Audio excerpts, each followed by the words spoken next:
Pemkab Baru bergerak cepat atasi banjir, normalisasi drainase jadi prioritas. Saudagar Iga Radio, pemerintah Kabupaten Baru terus menunjukkan komitmennya menanggulangi persoalan banjir di wilayah perkotaan. Atas instruksi langsung Bupati Baru, Andi Ina Kartikasari, Dinas Pekerjaan Umum dan Penataan Ruang bergerak cepat melakukan pemulihan fungsi saluran drainase di sejumlah titik yang kerap tergenang saat hujan deras.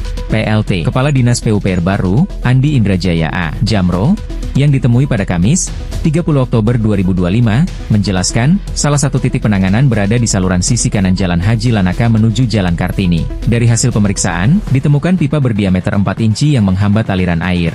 Menurutnya, tim lapangan langsung mengangkat sedimen dan batu pengganjal pipa agar air kembali mengalir lancar, sekaligus mengantisipasi kebocoran pipa yang posisinya tidak ideal. Selain itu, normalisasi juga dilakukan di beberapa ruas jalan rawan banjir seperti Jalan Melati dan Jalan Lanaka. Upaya ini menjadi langkah cepat pemerintah daerah dalam memulihkan fungsi saluran air sekaligus bagian dari program prioritas infrastruktur untuk mewujudkan sistem drainase yang lebih efektif dan berkelanjutan. Dengan perbaikan ini, masyarakat Baru diharapkan dapat terbebas dari ancaman banjir musiman. Dari Baru, Iga Radio mengabarkan.